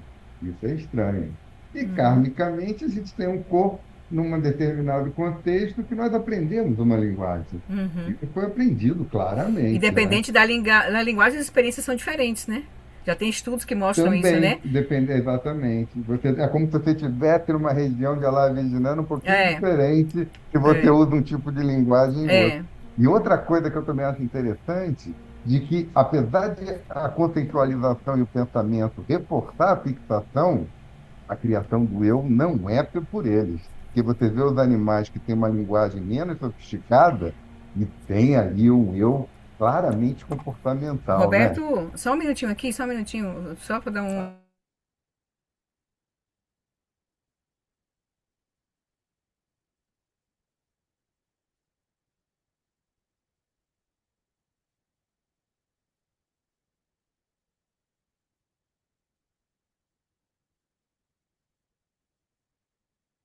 É meu irmão que vai viajar com minha mãe, ele deve estar lá na casa dela. Eu vi o barulho, ele estava ligando para mim, eu falei alô, alô, ele não. Deve estar doidinho, coitado. Vou lá já na Mas casa era só dela. isso, Sim. de que, na verdade, o eu, ele não é criado pelo pensamento. Ele pode ser reforçado, mas o eu vem de algo anterior. Que os outros animais não humanos certamente não têm uma estrutura linguística como nós, e tem ali, Mana está ali, Mas entendeu? dizem Operacionalmente. quando o pessoal a gente tá olhando os ensinamentos do Prajnaparamita, né, e tal, o Maha Madhyamaka, que o eu é um pensamento. Mas os animais que não têm um pensamento discursivo como a Ah, gente, discursivo. Ele tem um outro tipo. mas tem uma sensação de separatividade, né? É. Eu sempre dou o exemplo que eu já tive pastores alemães aqui em casa, já se foram, né? Porque Que é um eternamente pensamento no eu sentido assim, vou. é porque a gente fala pensamento como a gente tá. Também a gente tem uma categorização não muito clara. A gente tem que ver as palavras, porque na verdade é conceito, né? Aí uns falam conceito, aí o conceitualização, pensamento. A gente usa assim as palavas meio sem uma clareza. O valor semântico meio polisemântico, não exatamente. A gente, é difícil a gente discutir sobre isso porque a gente não tem essa base assim, né? E não, A gente teria que fazer Mas, uma metalinguagem para que a conversa não travasse, né? exatamente. Mas agora, por exemplo, eu dou sempre o exemplo que a gente tinha um cachorro e uma cachorra, pastores alemães. Toda vez que a cachorra urinava e o outro via, ele corria para urinar no lugar que ela urinou. Uhum. Então tem um comportamento aí, claramente, de Eles mundo têm. externo e mundo interno e tomar uma É, providência, né? é. Entendeu? Então, isso faz com que, certamente, eu penso, onde o pensamento está na fila do pão. Está lá, entendeu? Não é a última bolacha do pacote. Bastante importante no nosso karma atual, em que realmente a gente às vezes tem dificuldade de. O pensamento parece tão natural que a gente se identifica com ele, É. como se nós A gente fôssemos tem o apego ao pensamento. processo de. Pois é como Penso, se tem logo existo, pensamento. né? Lá dizia Isso, o que foi defundado, o que Descartes é Descartes falou, exatamente né? isso. Penso, logo Exatamente. existe. Pois é. Então, essa coisa cognitiva pelo pensamento era como se fosse o suprassumo da evolução. É, é. E não é, entendeu? É possível ter lucidez e que o pensamento seja só uma das formas Você vê um de pouco a meio filosofia, usado. né? A filosofia, né? Segue por aí um pouco, né? Maioria, assim, É, segue por aí. Queridos, é eu vou ter que pedir interessante. desculpa para vocês, mas assim, eu Valeu. preciso ir, que eu tô com uma agenda já Uhum. ali. E eu acho que meu irmão tá lá. Ele mandou mensagem. Sim. Então tá bom, queridos. Obrigada pela companhia. Obrigada pelo Obrigada, compartilhamento. Flores. Desculpem a pressa hoje, mas eu tô com essa demanda. Mas a gente tem material, né? Vou disponibilizar no grupo Ah, tá ótimo. essa Tá. meditação, tá? Que tá, eu digitei, porque muita gente não tem. É uma folhinha e um pedacinho que a gente fez hoje, Uhum. tá? E aí vocês explorem, né? Olhem de novo esse capítulo e vamos fazer a prática. O ponto mais importante é se dispor para cultivar chama, e vipassana, né? Uhum. Certo? Porque tudo se vai se resumir a isso. O resto surge naturalmente. Até o pensamento, quando a gente começa a olhar diretamente, tudo vai começando a fazer sentido. O próprio Dharma se descortina pra gente, né? Mais fácil. Mas o ponto mais difícil é esse, realmente parar e olhar para a nossa própria mente. É um pouco mais difícil. Então, deixa eu compartilhar aqui a prece pra gente Uhum. share, a gente fazer a dedicação. Queria fazer uma dedicação mais longa, mas não dá. Vamos lá. Por essa acumulação de méritos, possa eu obter a onisciência que tudo vê e possam todas as falhas ser superadas. Que das ondas revoltas e turbulentas do nascimento, velhice, doença e morte deste oceano do Sansara, possa eu liberar os seres. Vamos fazer a última prece. Por essa virtude, possa eu rapidamente realizar o Dharmakaya, o Lama de Odiana, e possa eu conduzir todos os seres, sem exceção, a esse estado de realização. Gewadi Niruda Orgen Lama Drugyune Drowati Kyamalupa Dei Salagopa Show. Obrigada, Florinha. Obrigada, Obrigada. Bom final de ano para Obrigada, todo Florinha. mundo. Boa Natal pra prática. Nós temos agora bastante oportunidade para praticar na família. Né? Com certeza. Então tá bom, queridos. Feliz Beijo, Natal, Emília. feliz Ano Beijo, a Novo gente nem para se viu, todos. terminou nem se Gente, vendo. obrigada. Tchau. Foi ótimo. Tchau. Tá? Tchau.